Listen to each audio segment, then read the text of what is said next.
একটি গেলাস পানির ফলে বাইজিদেরই কোলে তুলে হাত তুলে মা বলে বাইজিদকে ওলি বানাও। মায়ের দোয়া লও হে মুমিন, মায়ের দোয়া লও, মায়ের দোয়া লও হে মুমিন, মায়ের দোয়া লও।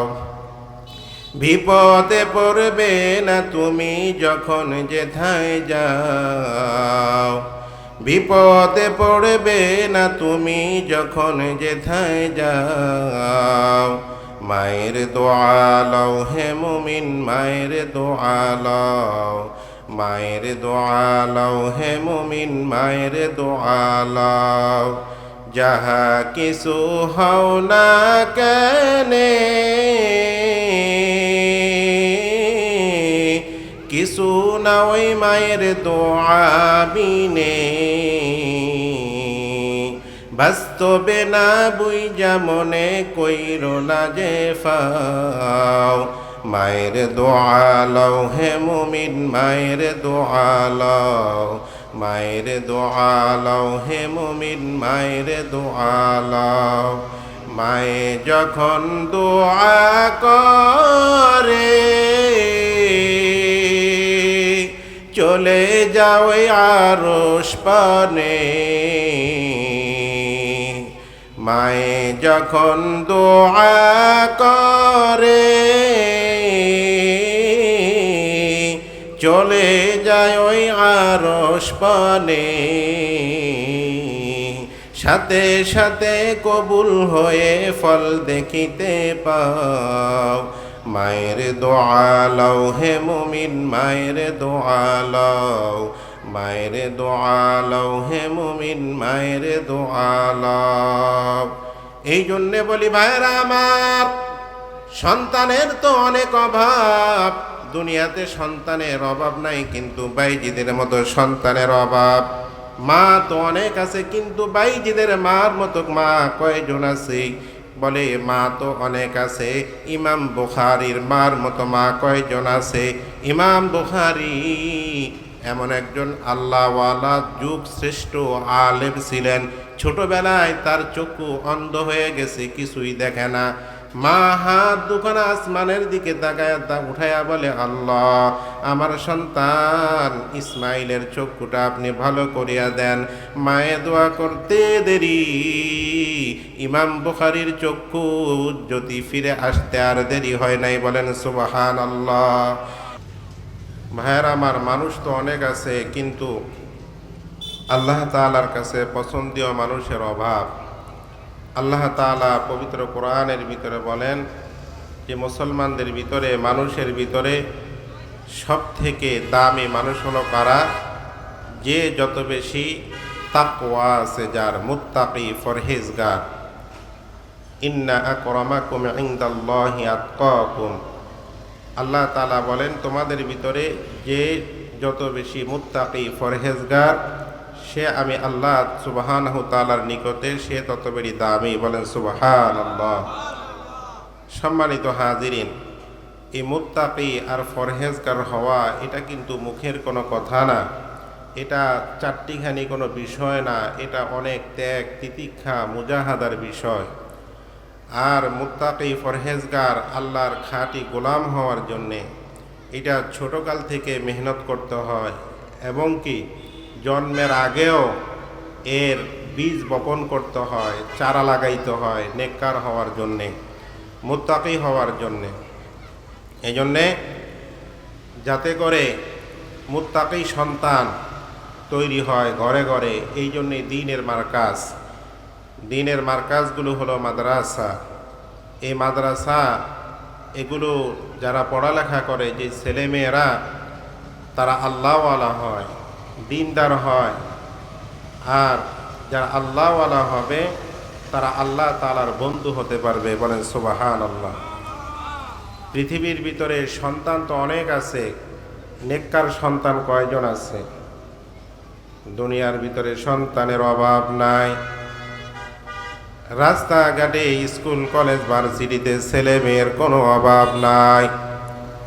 কিন্তু আফসোস, নেককার সন্তানের অভাব, নামাজি সন্তানের অভাব, আল্লাহওয়ালা ছেলেমেয়ের অভাব।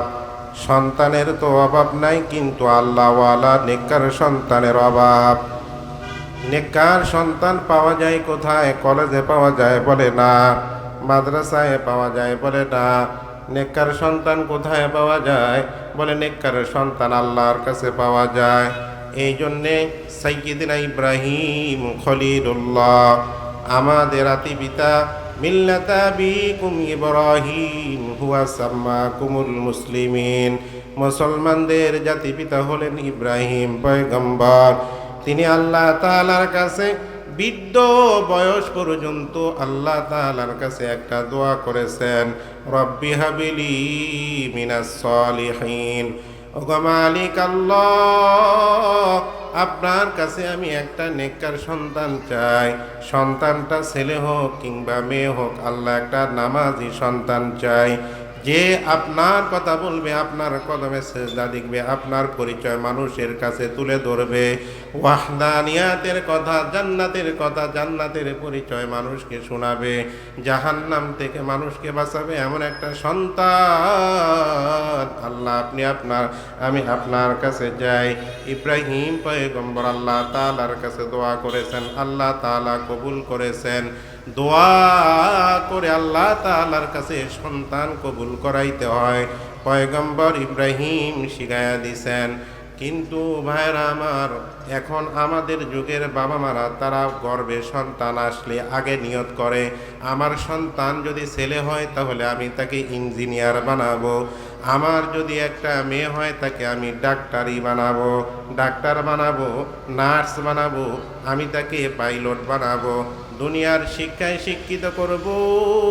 কিন্তু একটা মা ও বাবা, এমন গার্জিয়ানের অভাব, এমন মার অভাব, এমন বাবার অভাব, যেই বাবা মা সন্তান গর্ভে আসার পরে এই নিয়ত করবে, আল্লাহ তাআলার কাছে দোয়া করবে, ওগো মালিক, ওগো আল্লাহ, আমার অদরে আপনি ছেলে সন্তান দেন আর মেয়ে সন্তান দেন, সন্তানটা যেন নেককার হয়, নামাজি হয়। বলে লোকমান আলাইহিস সালাতু ওয়াস সালাম, হযরতে লোকমান হাকিম, তার ঘরে যখন সন্তান জন্মগ্রহণ করেছে তখন তিনি প্রথম নসিহত করেছে, ইয়া বুনাইয়া আকিমিস সালাহ, এ আমার সন্তান, তুমি কি করো? তুমি নামাজ প্রতিষ্ঠা করো। সন্তান হওয়ার পর আমরা কি করি? আমাদের সন্তানকে ঘরে গিয়ে আমরা ওসিয়ত করি, স্কুলে গেছো নাকি, প্রাইভেটে গেছো নাকি, বাংলা মাস্টারের কাছে বাংলা টিচিং দিছ নাকি, ইংরেজি পড়া পড়ছো? কখনো সন্তানকে জিজ্ঞাসা করে না, বাবা জিজ্ঞেস করে না, মা জিজ্ঞেস করে না, ও সন্তান নামাজ পড়ছো নাকি, কোরআন তেলাওয়াত করছো নাকি? এমন মার অভাব, এমন বাবার বর্তমানে অভাব। বলে ঠিক কি না? এমন বাবা নাই, মা নাই যে ঘরে গিয়া সন্তানকে প্রথমে জিজ্ঞেস করবে, মা নামাজ পড়ছো? এশার নামাজের পরে বাবা ব্যবসা প্রতিষ্ঠান থেকে এসে তার ঘরে প্রথমে গিয়া সন্তানকে এই কৈফিয়ত, এই জবাবদিহিতার মুখোমুখি করে দাঁড় করাবে যে সন্তান আজকে কয়টা মিথ্যা কথা বলেছো, কয় পৃষ্ঠা কোরআনে কারিমের তেলাওয়াত করেছো, কোন কোন বন্ধুর সাথে সিগারেট খাওয়ানেওয়ালা বন্ধুর সাথে ঘুরেছো, নাকি আলেমওয়ালা মুরব্বীদের দোয়া নিয়ে চলেছো। এরকম জিজ্ঞেস করনেওয়ালা গার্জিয়ানের অভাব। ভাইরা আমার, নেককার সন্তান এমনি এমনি তৈরি হবে না। নেককার সন্তান তৈরি করতে গেলে, নেককার সন্তান যদি ঘরে ঘরে পয়দা করতে হয়, তাহলে বাবা মার প্রথমে ভূমিকা রাখতে হয়। এই জন্যে হযরত ইব্রাহিম খলিলুল্লাহ তিনি আল্লাহ তাআলার কাছে চেয়েছেন, আল্লাহ তাআলা এমন সন্তান দান করেছেন, যেই সন্তান যে এমন নেককার বানায়া দিছে, যে সন্তান বাবার ছুরির নিচে শুয়ে গেছে, একবারও বাবাকে জিজ্ঞেস করে নাই যে বাবা আমাকে আপনি কেন জবাই করবেন। বলেন সুবহানাল্লাহ। কেমন দাসত্ব, কেমন গোলাম আল্লাহ তাআলা বানায় দিছে, এমন সন্তান বানায় দিছে। নেককার সন্তান পৃথিবীতে বিরল। তাও আমার আপনার মতো বড় ছিল না, মাত্র 8 বছর বয়স। 8 বছরের একটা ছেলে হযরতে ইসমাঈল আলাইহিস সালাতু ওয়াস সালাম কি বা বুঝে, আল্লাহ সম্পর্কে কি বা বুঝে, গায়রুল্লাহ সম্পর্কে বা কতটুকু বুঝে, রব সম্পর্কে তার কতটুকু বা পরিচয়, অথচ ওই সময়ই আল্লাহ তাআলার হুকুম একেবারে নির্দ্বিধায় তিনি এরকমভাবে মেনে নিছেন, কালিমার মালা গলায় পরে নিছেন। এই জন্যে আমাদের গার্জিয়ানদের মাদ্রাসা এবং দ্বীনের পরিবেশে আমাদের সন্তানগুলোকে বেশি বেশি করে পড়ানো উচিত, যদি আমরা নেককার সন্তান পেতে চাই। কারণ বর্তমানে যে সমস্ত গার্জিয়ানরা আছে, এই সমস্ত গার্জিয়ানরা চিন্তা করে আমি হালাল হারাম কিছুই মানে না, সন্তানকে হালালও নাই হারামও নাই, এগুলো ভেদাভেদ না করে, যাচাই বাছাই না করে সন্তানকে ডাক্তার বানায়, ইঞ্জিনিয়ার বানায়, জাগতিক শিক্ষায় শিক্ষিত করে সরকারি ঊর্ধ্বতম কর্মকর্তা বানায়। পরিশেষে দ্বীনের ছোঁয়া না থাকার কারণে এমন একটা অবস্থা হয় যে এই সন্তানের বাবা মা যখন দুনিয়া থেকে বিদায় নেয়, তখন ওই শিক্ষিত সন্তানরা বাবা মার জানাজায়ও যায় না। কিছুদিন আগের ঘটনা, আমাদের বাংলাদেশে একজন ঊর্ধ্বতন, বর্তমানে সব থেকে ধনী এস আলম গ্রুপের মা দুনিয়া থেকে বিদায় নিয়ে চলে গেছে। আর অনেকগুলো সন্তান, কোটি কোটি টাকার মালিক, অনেক অধিপতির মালিক, কিন্তু মার জানাজায় একটাও সন্তান আসে নাই, জানাজাও পড়ে নাই, কাফন দাফনও পড়ে নাই, শেষ বিদায়ের সময় মার চেহারাটাও পর্যন্ত দেখে নাই। কত হতভাগা সন্তান! কেন এই এত টাকা লেখাপড়া করে এত শিক্ষিত বানাইলাম, তুমি দুনিয়া থেকে বিদায় নিয়ে গেলা। কত হতভাগা সন্তান, তুমি দুনিয়া থেকে বিদায় নিয়ে গেলা, তোমার সন্তানরা তোমার জানাজার নামাজেও আসলো না, তোমার কবর জানাজার নামাজ পড়লো না। বলে কেমনে পড়বে? এত দুর্নীতি, এত দুর্নীতি করেছে। যদি সন্তান যদি আসে তাহলে পুলিশে তাকে ধরে জেলখানায় নিয়ে যাবে। এই বয়তে মায়ের জানাজায় নামাজও আসে নাই। এই জন্য বলেন যে সন্তান তো অনেক আছে, কিন্তু নেককার সন্তানের অভাব আছে। বলে বাবা তো অনেক আছে, এমন গার্জিয়ানের অভাব। মা তো অনেক আছে, কিন্তু নেককার মার অভাব। ওই যে বাইজিদ বুস্তামির মতো মার অভাব বর্তমান যুগে। যেই বাইজিদ বুস্তামি, তার জন্মের আগেই তার বাবা দুনিয়া থেকে বিদায় নেয়। ছোট বয়সে বাইজিদ বুস্তামি তার মা সন্তানকে নিয়ে গেছে মাদ্রাসায়। মাদ্রাসায় গিয়া বলে, হুজুর আমার সন্তান এই যে মাদ্রাসায় দিয়ে গেলাম, যতদিন পর্যন্ত সে একজন হক্কানি আলেম না হয়, ততদিন পর্যন্ত আমার সন্তানকে আপনি বাড়িতে ছুটি দিবেন না, বাড়িতে যেতে দিবেন না। আমি চাই আমার সন্তানটা একটা নেককার সন্তান হোক, আমার সন্তানটা একটা নামাজি আল্লাহওয়ালা সন্তান হোক। এই কথা বলে মা উস্তাদের হাতে বাইজিদকে দিয়া তিনি চলে গেলেন বাড়িতে। কিছুদিন পর ছোট সন্তান মায়ের জন্য মায়া, মায়ের জন্য কলিজা ফাটা কান্না, পরাণ পড়তেছে। মায়ের কথা মনে করে উস্তাদকে বলেন, হুজুর আমি বাড়িতে যেতে চাই, আমার মাকে আমি একটু দেখতে চাই, আমাকে একটু ছুটি দিয়া দেন। হুজুর বললেন, ঠিক আছে, তুমি যদি কোরআনের 15-16 পারা যদি মুখস্থ করতে পারো তাহলে আমি তোমাকে ছুটি দিতে পারি। তখন বাইজিদ বুস্তামি তিনি কি করলেন, তার মুজাহাদা, তার চেষ্টা বাড়াইয়া যতটুকু উস্তাদ তাকে সবকের জন্য যতটুকু সীমারেখা দিয়ে দিছেন, এর থেকে সে আরো বেশি বেশি করে তিনি মুখস্থ করে উস্তাদকে শোনায়া দিছে।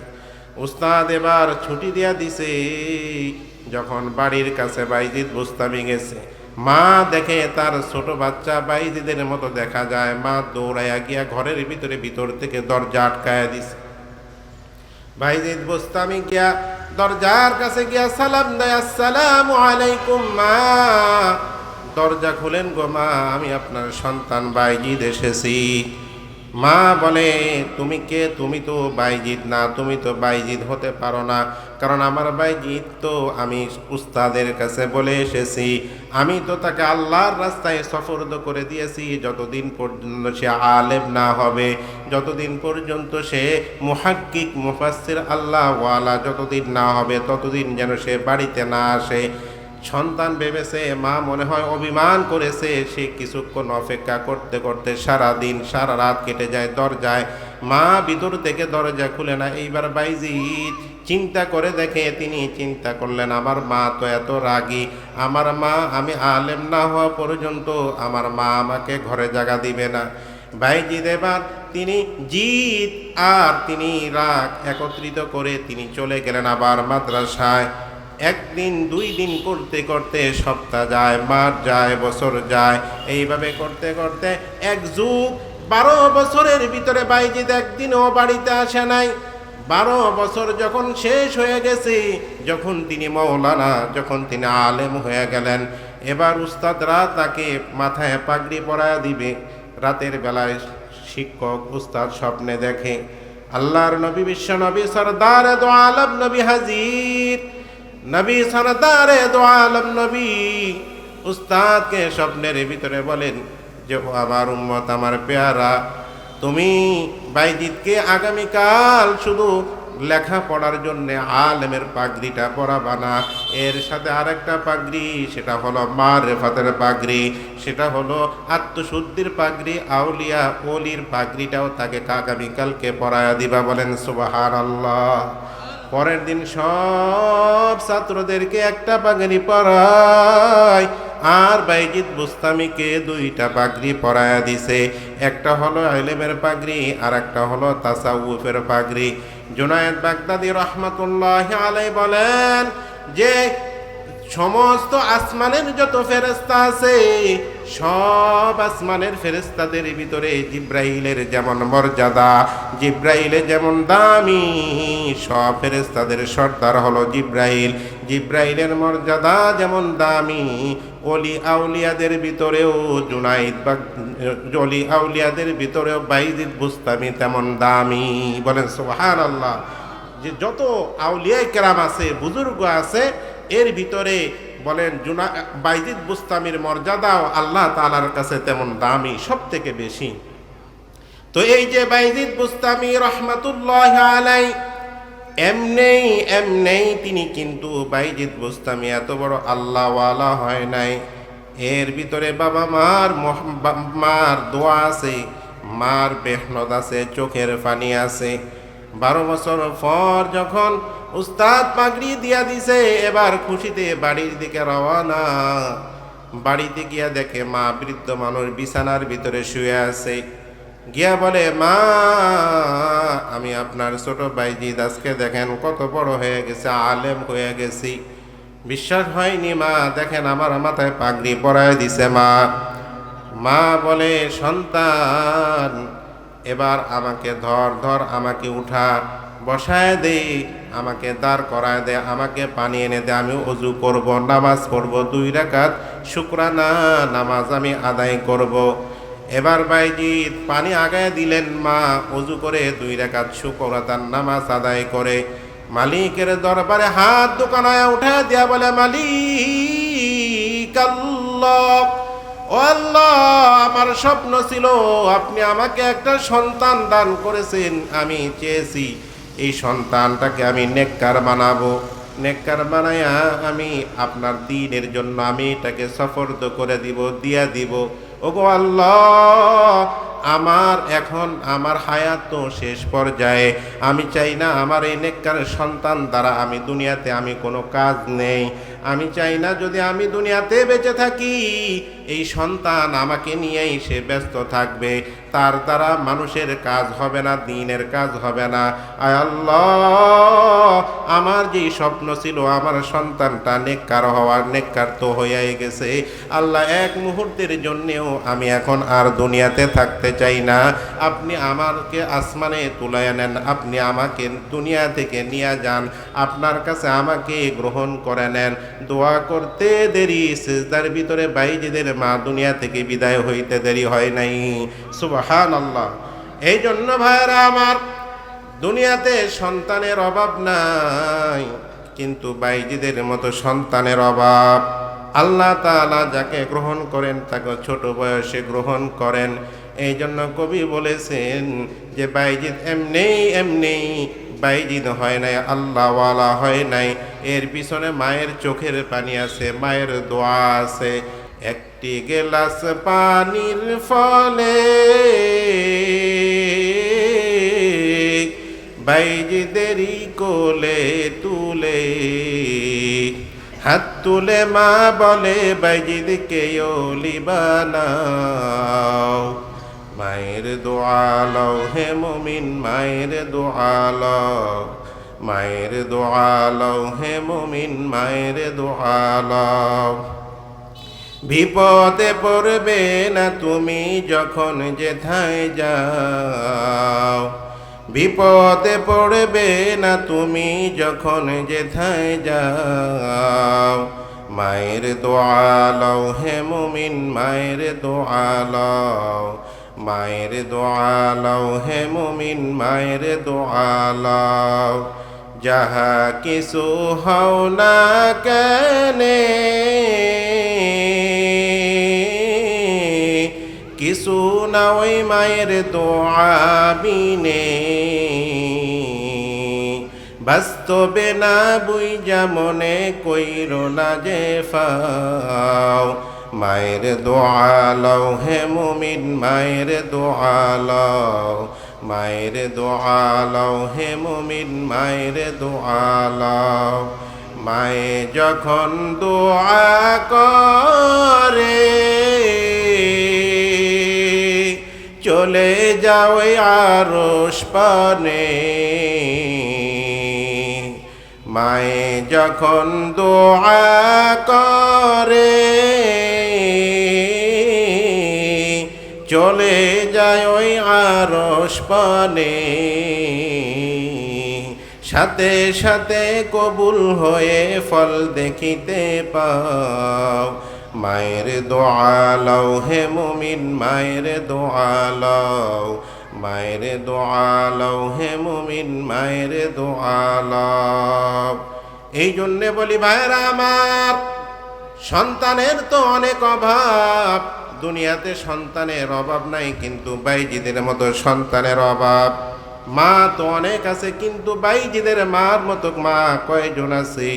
বলে মা তো অনেক আছে, ইমাম বুখারীর মার মতো মা কয়জন আছে?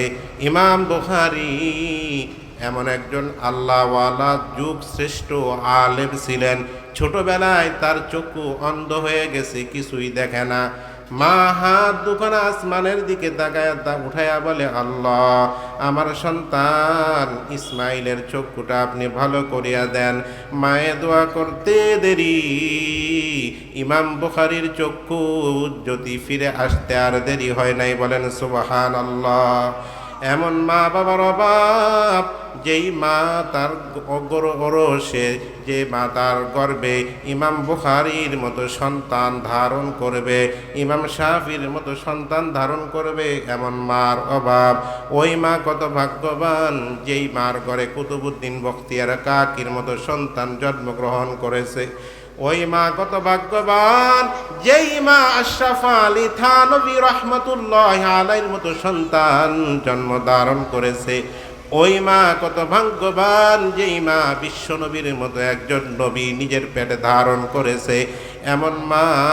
এমন মা দুনিয়াতে অনেক আছে, যেই মার উদরে এমন মার বড় অভাব, যেই মায়ের পেটের ভিতরে মুফতি আমিনী শাইখুল হাদিস আজিজুল হক রহমতুল্লাহ আলাইহির মা কত ভাগ্যবান।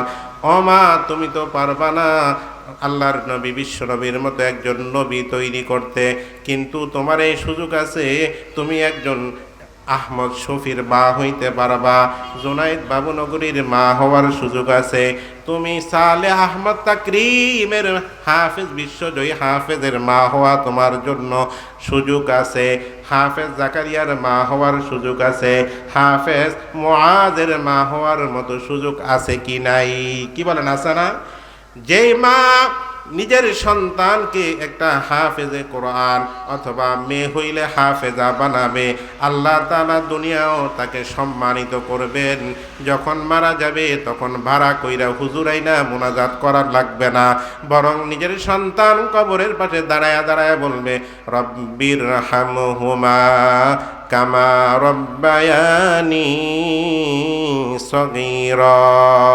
কবরের পাশে দাঁড়ায়া দাঁড়ায়া সন্তান দোয়া করবে, এমন সন্তান যেই সন্তান কোনোদিন আপনাকে বৃদ্ধাশ্রমে রাখবে না।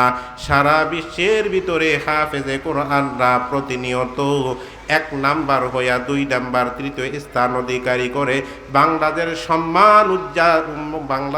সম্মান এরকমভাবে সমন্বিত করেছেন। আর ওই বাবা মারও সম্মান দুনিয়াতে যেমন আছে, আখেরাতে কোটি কোটি মানুষের সামনে মহান আল্লাহ দুনিয়াতে যত আলেম হাফেজে কোরআন মেয়ে অথবা ছেলে যারা নিজেদের বাবা মা, যেই সমস্ত বাবা মা তাদের সন্তান বানাবে, মহান আল্লাহ ময়দানে মাহশারে ওই আল্লাহ তাআলা হাজারো কোটি লক্ষ কোটি মানুষের সামনে নূরের টুপি পরায়া দিবেন, নূরের মুকুট পরায়া দিবেন, তাজ পরায়া দিবেন, সম্মানিত করবেন। শুধু ক্ষান্ত হবেন না, নূরের টুপি পরায়া জান্নাতের টিকিট বানায়া জান্নাতের মেহমান বানায়া দিবেন। বলেন সুবহানাল্লাহ। এই জন্য আপনারা নিয়ত করেন, আমার ছেলে হোক বা মেয়ে হোক আমি নেককার বানাবো, নামাজি বানাবো, আল্লাহওয়ালা বানাবো। বাইজিদ বুস্তামির মতো মার কথা শুননেওয়ালা, মাকে খেদমত করনেওয়ালা সন্তান যদি বানাইতে চাও, তাহলে মাদ্রাসার বিকল্প নাই। কি বলেন ঠিক কিনা? এই জন্যে যদি বুড়া বয়সে আমাদেরকে যদি কান্নাকাটি না করা লাগে, এই জন্য ছোট বয়সে আমাদের সন্তানদেরকে নেককার সন্তান বানাই। আল্লাহ তাআলা আমাদের প্রত্যেকের ঘরে একজন বিশ্বজয়ী হাফেজ আল্লাহওয়ালা আলেম হওয়ার তৌফিক দান করুক। সবাই বলেন আমিন। ওয়া আখির দাওয়ানা আলহামদুলিল্লাহি রাব্বিল আলামিন।